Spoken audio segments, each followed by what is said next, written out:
y eso. Y nosotros, de alguna manera, estamos puestos en un mundo gelatinoso, como la gelatina, gelatinoso. ¿Alguien iba a decir algo? ¿No? Estamos en un mundo gelatinoso. Es decir, si nosotros nos movemos, esto que vibra toca al que está al lado. O sea, no podemos pensar que las cosas que hagamos o dejemos de hacer no afectan. Pero a veces nos afectan a nosotros mismos y terminamos en eso, ¿no? No, yo no voy a poder. Ya pasaron los años, yo no cambié en las últimas 5 décadas, en las que me restan no lo voy a hacer. Podemos incluso llegar a un pensamiento de ¿somos salvos o no somos salvos? ¿Será que el Señor me salvó y yo perdí mi salvación? Yo no sé ustedes si se han preguntado esto alguna vez en sus vidas. Yo he hablado con incluso pastores que a veces dudan de su salvación. Y todo es ocasionado por la falta de entendimiento.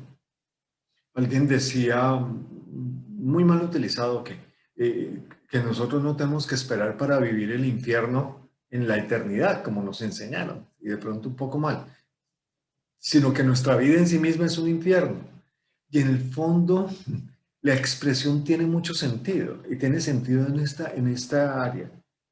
Si nosotros no logramos tener el entendimiento claro de las cosas que Dios preparó para nosotros, de las cosas que Dios nos implantó y de lo que Él hizo por nosotros, es probable que vivamos en un mundo de tinieblas, de ignorancia espiritual, donde los velos están puestos y realmente lo que vivimos se convierte en un infierno para nosotros mismos. Somos un manjar de acusaciones que nosotros mismos nos comemos. Entonces, siempre nos estamos culpando por ser así o por haber dicho eso, actuado de esta forma, y eso hace que nuestra fe se vea afectada, que nuestra fe se deteriore, que nuestra fe se golpee al punto que dejamos de creer algunas cosas. Y esos versículos que dicen, el que comenzó en vosotros la buena obra la perfeccionará, se vuelven unas frases bonitas que pueden motivar mis emociones en un momento dado, pero sabrá Dios si algún día sucederá en mí. Y así pensamos. Honestamente, yo he pensado así y he venido saliendo de todo ese proceso mental que había hecho tanta raíz en mi vida y todo eso, y ha sido sacado, extraído de ahí para poderme enfocar en lo que realmente es la verdad y tener luz en los asuntos, tener iluminación en lo que Dios está diciendo en su palabra y comerme su palabra de manera que sea vida en mí. Y ese es un tema que les digo, no fue producido por algo que pasara afuera, y vamos a empezar a hablar un poco de eso. Pero tenemos que, a partir del entendimiento, podamos, y eso es lo que estamos procurando, y por eso esta sesión de hoy va a ser de afirmación, para poder ver si logramos dar claridad en lo que decimos y lo afirmamos. ¿Por qué? Porque esta es la base para edificar nuestras vidas. Si nosotros entendemos a Cristo y lo que Él hizo por nosotros, podremos entender el proceso que Él sigue haciendo por nosotros. Pero si nosotros no fundamentamos la fe que Él nos dio en lo que Él hizo, pues va a ser difícil que podamos avanzar, y por eso nuestras posiciones van tan sub y baja. Parecemos el ascensor de un edificio, ¿no? A veces estamos en el piso 40, a veces estamos en el sótano 3, luego estamos en el piso 1, luego volvemos al piso 35, y como que nos las pasamos así como un ascensor subiendo y bajando, pareciendo que es incongruente nuestra vida con lo que supuestamente Dios está haciendo, y ese supuestamente lo coloco entre comillas, porque Dios sí está haciendo, pero parece que el nivel de conciencia que nosotros tengamos que hacer debe ocurrir en cada uno de nosotros. Es decir, ese proceso de transformación, ese proceso que sucede en nuestra alma, esa transformación de nuestra alma, debe suceder en cada uno. Ahora, uno de los temas que tenemos que entender es que el Evangelio de Cristo y la salvación que nos ha sido otorgada no tiene como propósito transformar nuestra alma. Ese no es el propósito del Evangelio del Reino. Porque el Evangelio del Reino tiene que ser lo mismo que está en la mente de Dios, que tiene que ser lo mismo que Él colocó en el actuar de la creación del mundo, que significó traer a su Hijo con el propósito de que Él fuera conocido. Y ese es su propósito eterno y ese propósito no ha cambiado. Para que eso pueda suceder, Él ha producido muchas cosas en la humanidad, unas por símbolos como el tabernáculo, como el arco iris, ¿cierto? Que han sido símbolos de lo que realmente es el verdadero significado. Aunque ustedes no lo crean, la misma cruz de Cristo es el último símbolo levantado para que nosotros entendamos lo que sucedió, entendamos el grado de libertad y el grado de beneficios que el reino trajo a nuestras vidas. Entonces, este es un proceso que Dios está haciendo para cumplir su propósito eterno, pero como necesita manifestarse en el cuerpo que Él eligió, porque eso lo eligió Él, no fue que resultó así, sino que Él lo produjo de esa manera, que es su iglesia y que son personas. Entonces Él necesita que nosotros nos conformemos, por eso se llama conformación, que nosotros nos conformemos a lo mismo que Él piensa, para que eso haga que nuestro actuar se transforme de manera que podamos manifestarlo. Entonces miren que pareciera que el alma en su proceso de salvación que sucede es un hecho colateral para cumplir el propósito eterno. Entonces, miren cómo Dios sigue siendo el protagonista desde la eternidad y lo seguirá siendo por siempre. Obviamente, cuando digo desde la eternidad es en todo lugar, tiempo, espacio, condición, todo lo que nos podemos imaginar honestamente limitada como un sustantivo para colocar allí, un adjetivo para colocar allí. Todo lo que se nos ocurra, ¿no? El espacio o las múltiples dimensiones, lo que queramos decir. Dios desde ese punto sigue siendo el protagonista y ese protagonista quiere manifestarse en nuestra tierra. Entonces, el evangelio del reino es un evangelio que es nacido en la eternidad, pero tiene que tener un fundamento en esta vida terrenal y poder ser percibido por nuestros sentidos biológicos, por nuestros sentidos físicos, pero también entonces por los sentidos del hombre interior. En eso debemos quedar, los sentidos del hombre interior. Los sentidos del hombre interior, lo más profundo del hombre y todo esto, pues es lo que hemos llamado alma. De hecho, si nosotros fuéramos a ver en la escritura la palabra, y en algún momento lo han explicado a las personas que han pasado por aquí, mi esposa misma, la palabra alma es la palabra nefes en el Antiguo Testamento, siempre se utiliza. En el Nuevo Testamento se utiliza la palabra psique o suque, que puede sobrepasar como las 800 menciones en la escritura. No es un hecho trivial, sino es un hecho extremadamente relevante para que el propósito de Dios se cumpla. Entonces, estas palabras indican en sí un ser viviente, rayos, pero también indican el ser viviente interno del hombre. En otras palabras, indican el hombre interior. Y ahí vienen cosas bien interesantes sobre el hombre interior, porque a veces no entendemos este asunto del hombre interior. Entonces, les voy a hacer una pregunta y puede que más adelante vuelva y la haga. Bueno, me la responden otra vez. ¿Qué es el viejo hombre?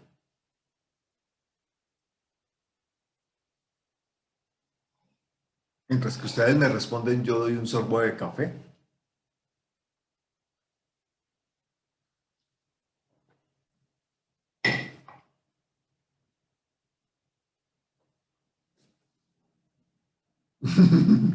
Arriesgate, Angie. No, acá yo le estoy, mi esposo está diciendo que ya repetir lo que él dijo, entonces si se equivoca fue él. La carne. Mentira, no. La carne no. La carne es una naturaleza no espiritual. No redimida. Pues yo pienso en Adán. Caído, el hombre caído, pues. Sí. Bueno, y si yo les pregunto qué es el nuevo hombre. Jesús. Cristo en nosotros. Cristo en nosotros. Miren lo curioso, cuando hablamos del hombre interior, ese es el que es viejo y es nuevo. es el hombre interior. Y el hombre interior es esa parte que no se ve del ser humano. O sea, lo que se ve es la parte biológica, lo que no se ve es la parte interior. Podríamos decir atrevidamente que estamos hablando del espíritu y del alma.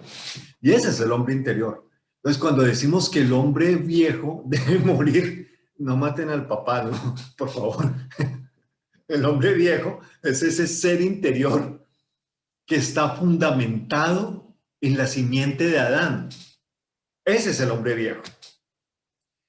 Para que el hombre nuevo pueda vivir en ese hombre interior y volverse el hombre interior, que el hombre nuevo se vuelve el hombre interior. Y el hombre nuevo es el hombre interior nacido en la simiente de Jesús, perdón, de Jesús, no, de Cristo. Déjenme aclarar eso porque Jesús y Cristo son dos términos distintos. Cuando yo hago referencia a Jesús, estoy hablando del hombre que nació en Belén, que tuvo una vida de 33 años, que 3 de esos fueron un ministerio, y ese fue Jesús. Cuando yo estoy hablando de Cristo, estoy hablando de alguien que es eterno, que tiene vida eterna y que su ministerio, si lo dijéramos en términos humanos, no tiene límite tampoco porque es eterno, porque él es un sacerdote eterno, no tiene principio ni fin. Entonces miren que cuando a veces hago la distinción es eso, ¿no? Aunque ese Cristo se encarnó en Jesús, ese Jesús vivió 33 años nada más. Esto nos habla muchísimo de todo este proceso de salvación. Aunque, como decía mi yerno, me suena rarísimo decir mi yerno, mi hijo Efra, cuando decía ahorita, Cristo en nosotros, entonces ese Cristo que habita en nosotros, ese Cristo es eterno, nosotros portamos esa vida eterna. Aunque este William va a durar 80 o 90 años, 100 años, qué sé yo, ojalá que sean hartos para poder seguir compartiendo estas cosas. Creo que esto es mi asignación, hacer esta edificación con ustedes, la de mi esposa, hacer esta edificación con ustedes y con otras mujeres que lo hacen, la de mis hijos también en los escenarios donde están, y creo que la de muchos de ustedes también será por el estilo. Y vamos a ver por qué es tan relevante esto, pero me gustaría pensar en eso. Pero igual tengo un principio y un fin como William Martínez. Entonces, Jesús tuvo un principio y un fin. Entonces, Él nos significó ese proceso de salvación para que ese hombre interior empezara la batalla de todos los siglos, donde con espadas láser se presentaba el bien y el mal, no mentiras, pero donde el hombre nuevo tenía que desplazar al hombre viejo. Pero desplazarlo no es una conversión del hombre viejo. Oye, vamos a pulir al hombre viejo y lo vamos a entrenar, lo vamos a poner bien bonito, lo mandamos al salón de belleza, le quitamos las orejas grandes que tiene, que se le ven feas, todo eso. No se trataba de eso. Se trataba de que ese viejo hombre lo iban a matar, asesinar,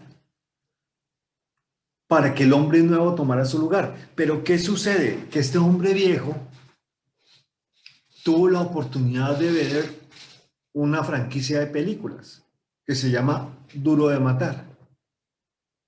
Entonces él vio Duro de Matar 1, Duro de Matar 2, 3, 4, e incluso se vio las que ustedes no han visto, la 10, la 20 y la 30.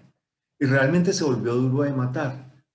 Y resultó que se necesitan muchas películas para matarlo, muchos episodios y muchas series. Y parece que poco a poco va muriendo. ¿Por qué? Porque el primer Duro de Matar que vimos tenía cabello y era negrito, ¿sí? Y se veía rebosante y el joven atractivo y eso. Pero el que vemos en la última película es calvito, ya se cansa un poco más, ya no resiste tanto como el otro. Parece Superman, pero Superman muy viejo, y vemos que se va muriendo. Parece que en nuestra alma todo esto también sucede así. Así es de que les hago otra pregunta, pero alguien que me la conteste si no empiezo como mi esposa. Les digo, a ver, Lorena, contesta tal cosa, y califico 1 a 5, no mentiras. Díganme que esto nos importa a todos. ¿Qué es salvación?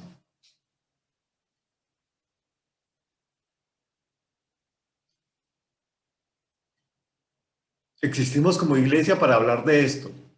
Hemos tomado 1000 clases. Todo lo hemos hecho depender de esto. Ahora vemos que la cosa es un poco distinta, pero comencemos por entender qué es salvación. Salvación es la restauración de, de lo que se había perdido.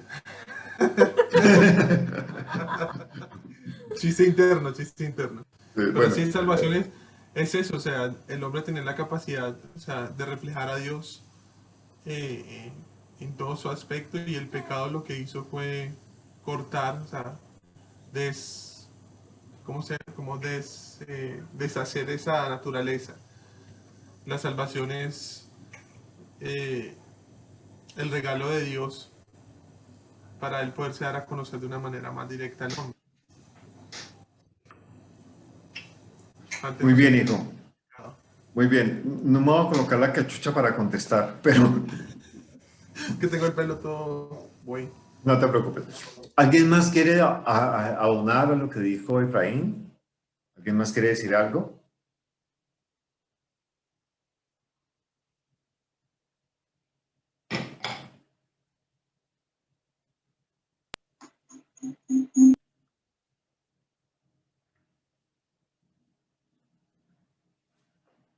Por allí demos el espacio a Manu y a Daniela, que iban a hablar. Mientras que guarden su micrófono, ¿alguien más va a decir algo? La cámara ya me ha hecho acá cremita.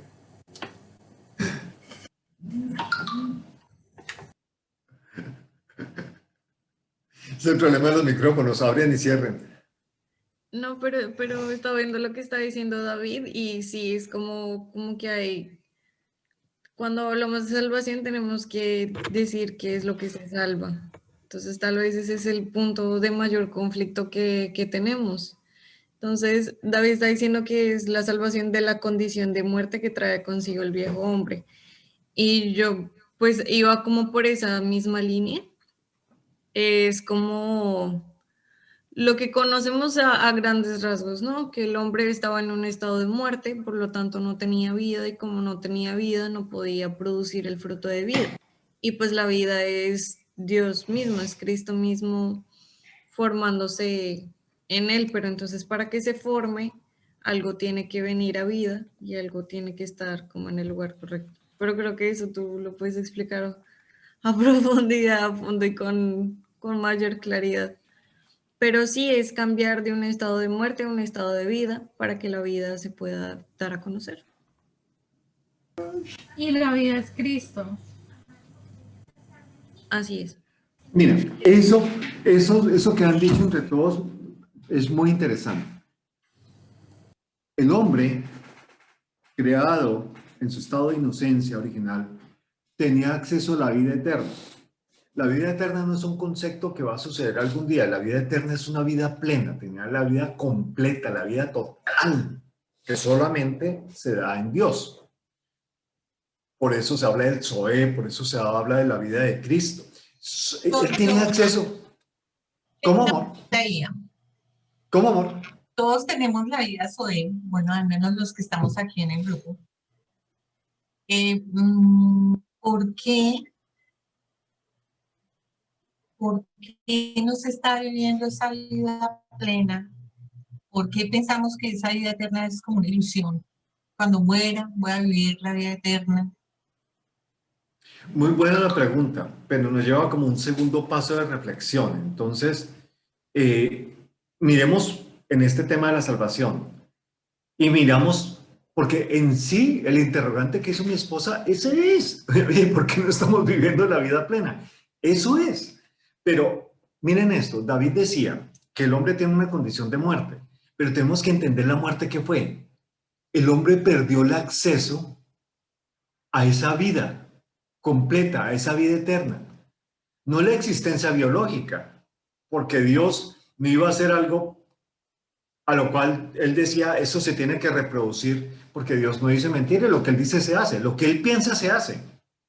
Entonces, eso no hablaba. Cuando se hablaba de esa muerte, lo que se estaba diciendo es, perdimos la posibilidad total de acceder a la vida plena que es en Dios. O sea, no podía el hombre tener parte con eso. Entonces, eso es lo que se perdió con respecto al hombre.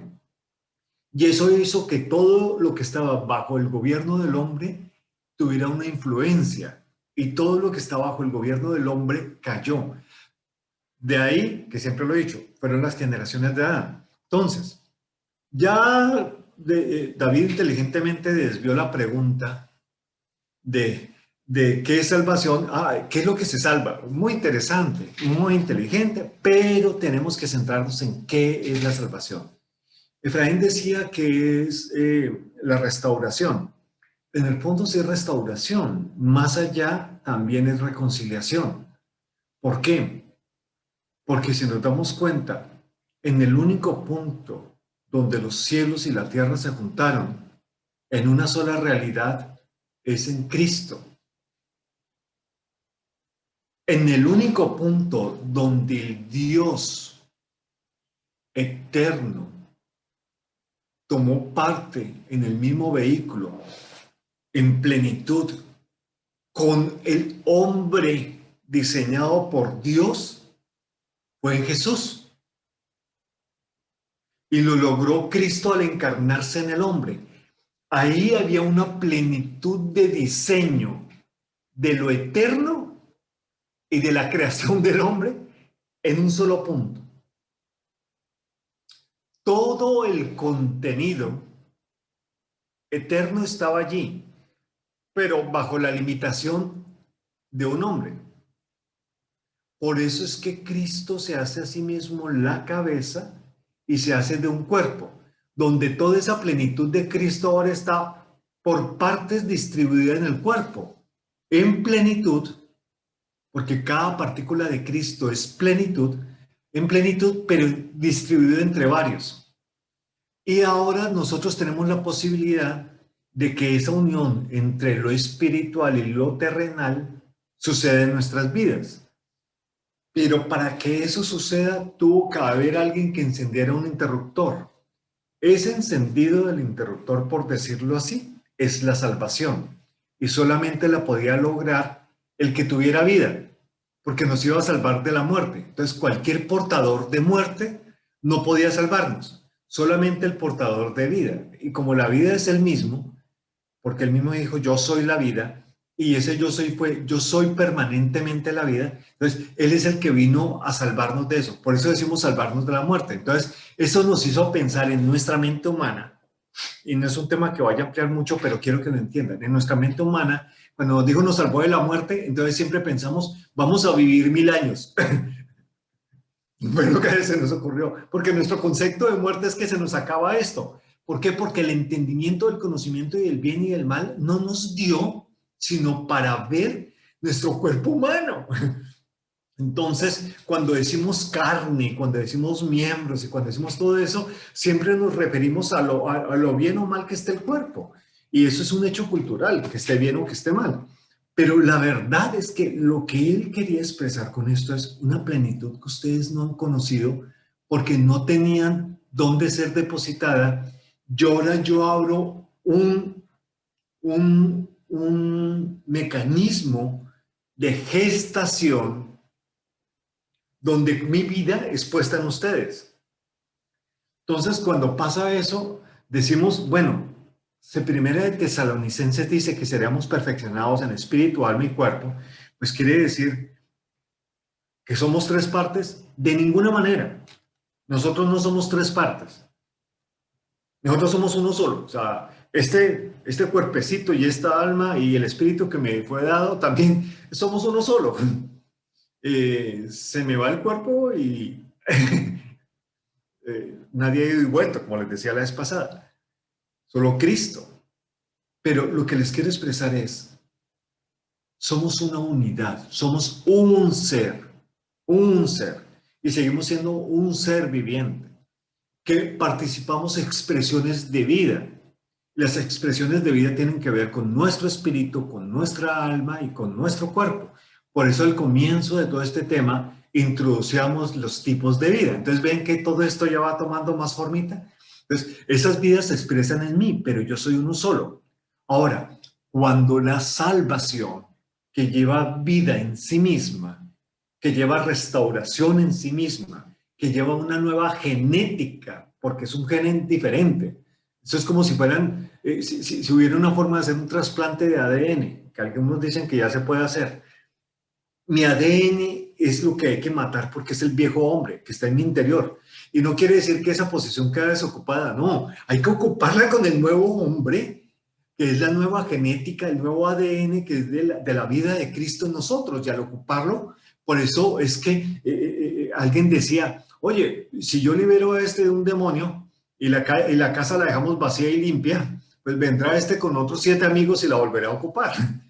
Porque es que no se trata de liberarnos de cosas, no. Se trata de que la vida de Cristo tome lugar en nosotros. Pero como las vidas nuestras se manifiestan y la salvación también es plena, igual que el Salvador, igual que su vida, pues Él viene y expresa la salvación en nuestras vidas. Entonces, expresa la salvación en nuestra vida espiritual, donde Él es amo y Señor y nos salva de una vez. ¿Y qué hace ahí? Tendremos que ir a recordar el pasaje de Juan, alguien que vaya buscando Juan capítulo 4, versículo 14, que pueda leer del 14 al 20, váyalo buscando. Juan 4, 14 al 20. Él implanta algo en nuestro espíritu y nuestro espíritu es salvo. Pero como nuestra alma vio duro de matar, entonces la salvación comienza a operar en el alma. Entonces comienza paso 1, paso 2, paso 3. Entonces primero un tiro al dedo gordo del pie, luego un tiro al tobillo, luego el otro tiro a la rodilla, y así va subiendo. Entonces de tiro en tiro vamos matando y entonces como que va sucediendo. Pero la salvación misma que operó en nuestro espíritu es la misma salvación que opera en nuestra alma y la misma salvación que operará en nuestro cuerpo. O sea, la salvación es una sola, pero empieza a operar en nuestras vidas. Entonces cuando opera en nuestra alma, es donde la salvación tiene que ganarse el salario, donde la suda. ¿Por qué? Porque nuestra alma merece el esfuerzo. Así lo determinó Dios. Pero es un esfuerzo que va a tener que suceder de una manera particular. ¿Por qué? Porque si Él nos va a perfeccionar en espíritu, alma y cuerpo para guardarnos irreprensibles, quiere decir que Él cuando nos escoge nos hace irreprensibles, en la medida que nuestro cuerpo es perfeccionado, que nuestra alma es perfeccionada y que nuestro espíritu es perfeccionado. Ahora, como les dije, el espíritu sucede ya. El alma es un proceso completo que va sucediendo a través del tiempo. Y vamos a ver la importancia de esto para podernos desarrollar como vida. Aquí vamos a ver unas abrebocas que de pronto después vamos a ampliar más, pero de pronto no. Vamos a ampliar más en temas como viviendo conforme a esto, un alma transformada por la operación de la salvación. Entonces, cuando esto va sucediendo en nosotros y Él nos guarda irreprensibles, lo que nos hace irreprensibles es aquello sobre lo cual pudo operar la salvación. Eso es lo que se guarda irreprensible. Entonces, si en el momento de la salvación, cuando somos notificados de que somos salvos, hemos sido escogidos, nuestro espíritu recibe esa salvación y ya es de por sí, eso quiere decir que nuestro espíritu es salvo. Pero como yo soy uno solo, yo soy un solo ser, eso quiere decir que yo soy salvo. Oye, yo no voy a perder la salvación.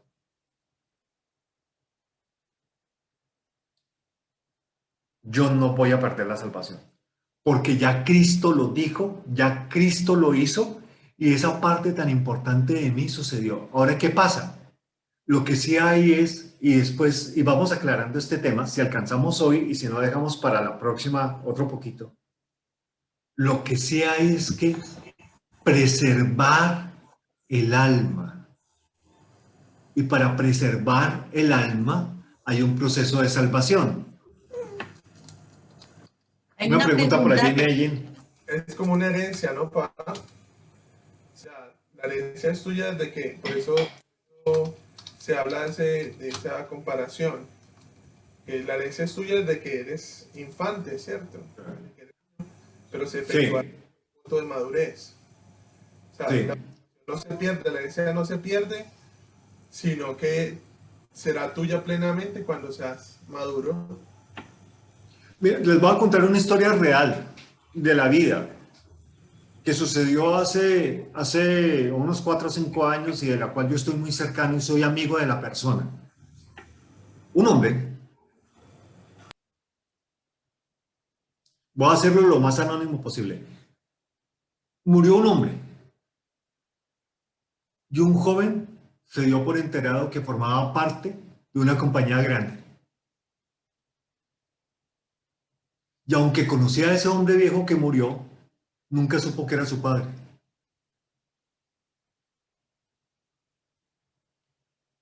Pero participó en la herencia. Si él hubiera sabido que era el padre, hubiera vivido un proceso de maduración para haber disfrutado de las cosas que el padre tenía. Pónganse ustedes a pensar que fuera al revés, que ese joven se hubiera muerto sin saber quién es su padre, sin saber el ADN que podía aportar, sin saber la herencia que podría disfrutar. Ese segundo caso es el nuestro. Nosotros no tenemos ni la más remota idea del ADN ni de la herencia que tenemos. Cuando se nos notifica que somos salvos y se nos enteramos de eso, eso y automáticamente formamos parte del ADN.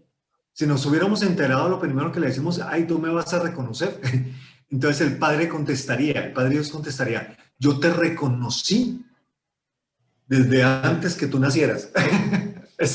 Eso contestaría el Padre. Yo te reconocí jurídicamente desde antes que tú nacieras. Y eso es lo que conlleva a que nosotros seamos irreprensibles. Pero, ¿y nuestra alma por qué necesita ser salva? Ah, porque es que no se trataba de mí. Se trataba de que el proceso eterno, el propósito eterno de Dios se manifestara. Y para que se manifieste necesita hombres y mujeres que se transformen. Preciosa mía. Estaba pensando justamente en eso que estás diciendo, porque la gente puede decir, bueno, si Cristo nos salvó, entonces ¿para qué me preocupo por cambiar? ¿Para qué me hago tanto lío con esto de mi alma y de mis actuaciones o de mis cosas? Pues lo dejo así y ya, porque Ok. somos tan facilistas, ¿no? Somos tan facilistas que podemos coger dos extremos. Voy a pecar porque ya soy salvo. O dejemos así, yo soy así y voy a morir así. No voy a tratar de cambiar porque estoy contenta y pues la gente ya se acomoda a mi mal genio y ya se acomoda a mi grosería. Entonces, pues si yo soy salva, ¿para qué me preocupo por cambiar mi alma? Muy interesante, hermano, muy interesante. Abordemos ese tema y el desarrollo de ese tema leyendo Juan. ¿Quién encontró Juan 4?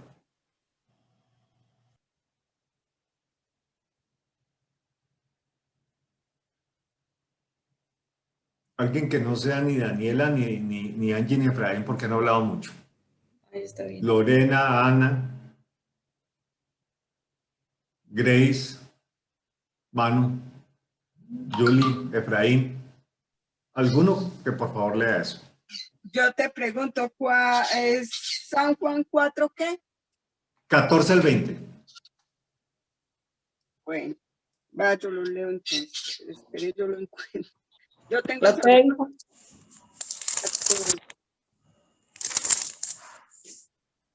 A ver. Tengo el 15. Ahora Pero- todos, listo, arranquen. Bueno, empiezo, bueno. Pero todos los que beban del agua que yo les doy, no tendrán sed jamás. Esa agua se convierte en un manantial que brota con frescura dentro de ellos y les da vida eterna. Por favor, Señor, le dijo la mujer, deme de esa agua y así nunca más volveré a tener sed y no tendré que venir aquí a sacar agua. Jesús le dijo, ve y trae a tu esposo. No tengo esposo, respondió la mujer. Es cierto, dijo Jesús, no tienes esposo. Ok, miremos esto para que podamos ir entendiendo de qué trata el asunto. Entonces, Cristo le estaba dando una clase de salvación a esta samaritana.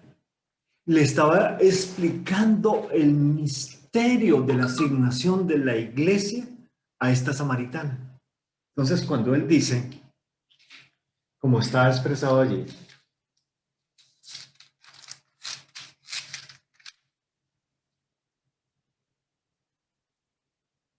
ahí le faltó un par de versículos a Lorena, pero ya los miramos, no hay problema. Cuando Jesús le dice, me voy a volver al 13, que introduce respondiendo a Jesús para que sepamos quién está hablando. Ya sabemos que Jesús, el Cristo, es el que está hablando. Entonces dice, cualquiera que bebiere esta agua volverá a tener sed. Está refiriéndose al agua natural, esa que compramos en botellones aquí en República Dominicana y que en Colombia se puede sacar del grifo del agua, pero que es preferible la del botellón también. Esa agua, ¿cierto? Entonces, ¿quién de ustedes se ha tomado, por más de que, vamos a usar esta expresión, yo no sé si todos me entiendan, se haya embuchado de agua? ¿Ustedes saben qué es embucharse de agua? Cuando uno tiene mucha sed, toma mucha agua hasta que ya no resiste tomar ni un sorbo más de agua. ¿Quién de ustedes ha tomado esa agua y ha vuelto a tener sed? Entonces, Jesús usa ese ejemplo de la sensación que se siente cuando sacia la sed, pero que tienes que volver, y tienes que volver, y tienes que volver. Para esta gente implicaba ir hasta un lugar y sacar el agua para poderla beber. Entonces, Jesús está diciendo, sin quitar ese concepto, ¿no? Sino está diciendo cualquiera tendrá sed. Él no dice, eso sí, mas el que bebiere del agua que yo le daré no tendrá sed jamás, sino que el agua que yo le daré será en él una fuente de agua para que salte para vida eterna. Jesús el Cristo está diciendo que implantó en nosotros vida eterna y que eso se comporta como una fuente que jamás se seca. Siempre habrá vida eterna en nosotros. Pero él dijo, esa vida, dice, para que salte para vida eterna. O sea, ese flujo tiene que salir con un propósito, vida eterna. O sea, si la fuente está fluyendo, la vida eterna se está manifestando.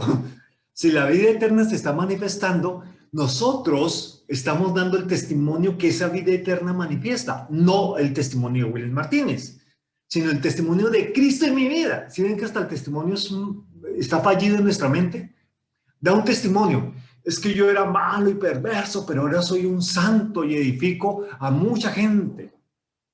No. Antes yo era muerto, yo era Cristo, se manifiesta en mí de esta y de esta manera, y mi vida, como un libro abierto, como una carta abierta, lo muestra. Eso es el testimonio cristiano. El testimonio cristiano no es contar nuestra historia. El testimonio cristiano es vivir la historia de Cristo en nuestras vidas. Es muy diferente. Entonces, siempre se trata de él. Pero miren lo curioso. Pareciera que le está hablando de alta teología. Y enseguida introduce. De un versículo al siguiente, enseguida introduce. La mujer dijo, Señor, dame esa agua para que yo no tenga sed ni venga aquí a sacarla. Jesús le dijo, ve y llama a tu marido y ven acá. Espérate, estamos hablando de alta teología y tú me dices que traiga un familiar. Es como cuando usted le dicen, pastor, explíqueme los misterios de la vida, y el pastor empieza a explicarle, le da la base y le dice, ve y trae un primo. Entonces, pero espérate, ¿por qué me cambia el tema? Entonces ella le dice, no tengo marido. Jesús le dijo, bien has dicho, no tengo marido. Porque 5 maridos has tenido y el que ahora tienes no es tu marido, sino que has dicho con verdad. No les voy a explicar más allá de lo que significa todo esto del acercamiento de ella a Jesús porque nos volvemos un enredo. Pero sí quiero que piensen en esto.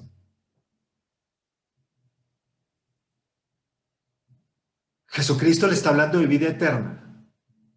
Y lo siguiente que le introduce es la forma como ella vive La forma como ella se conduce, la forma como ella se comporta. Entonces ella dice, ¿quieres la fuente de agua de vida? Sí, la pongo en ti. Ahora que la puse en ti, empieza a vivir de acuerdo con lo que esa fuente dice. Y eso es lo que hace una vida valiosa y preserva el alma. Como no tenemos mucho tiempo, vamos a dejar para continuar el martes este tema.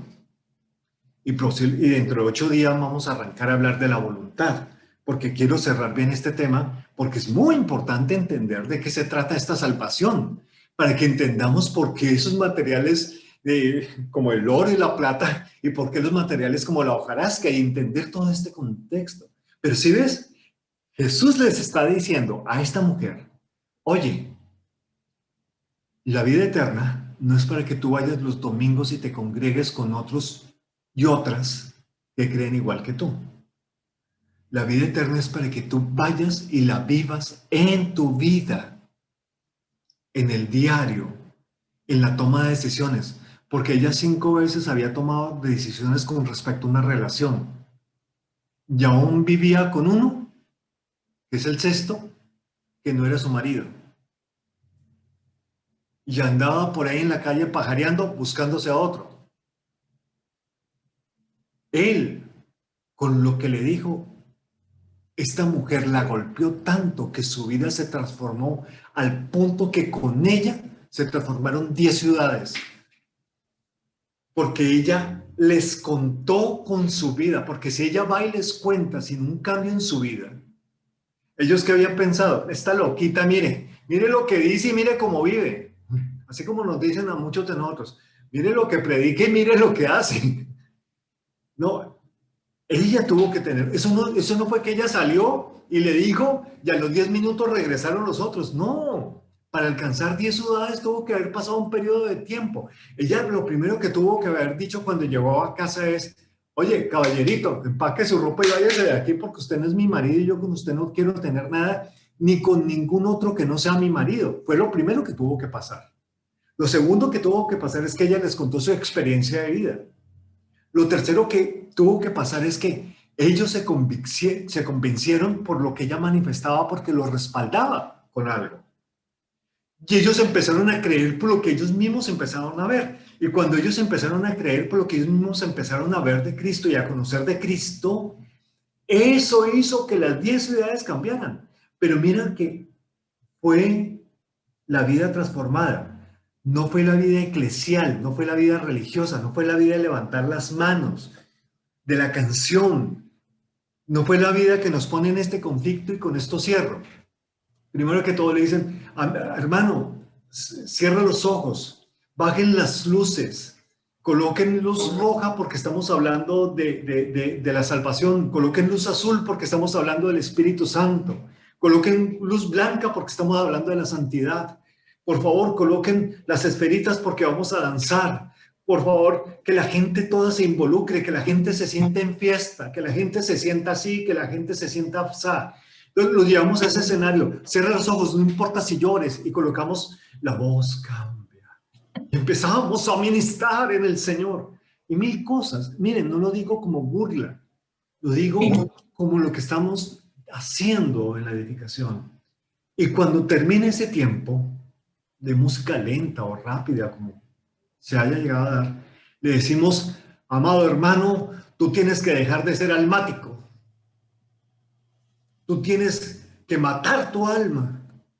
Y viene una ambigüedad en nuestra vida. Espérate. ¿Dónde dice Dios que para darle gloria a Él yo me tengo que tirar de rodillas, llorar y ponerme melancólico o sentimental? ¿Eso quiere decir que no me exprese románticamente con Dios? No.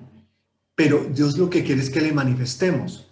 Si de alguna manera levantar las manos manifiesta a Cristo, a la creación, y manifiesta a Cristo a los otros hombres, es la forma, creo que el mundo entero estaría convertido. Porque lo hemos hecho en las calles, lo hemos hecho en los teatros, lo hemos hecho en los estadios, lo hemos hecho durante mucho tiempo. pero solamente mediante el conocimiento de Cristo, estas 10 ciudades fueron transformadas. Solamente mediante el conocimiento de Cristo, que ya nos fue implantado como una fuente inagotable de vida en nuestro interior, en nuestro hombre interior, desde nuestro espíritu, en nuestro hombre interior, puede hacerlo. Pero mientras que el viejo hombre siga aferrado a su condición, sus pensamientos, sus costumbres, será duro de matar. Amados, gracias. Excelente, ¿no? Gracias. Excelente. Creo que la comida de hoy estuvo exquisita, como dice uno de los amigos maestros y predicadores que tenemos. Amados, esto es solamente una abrebocas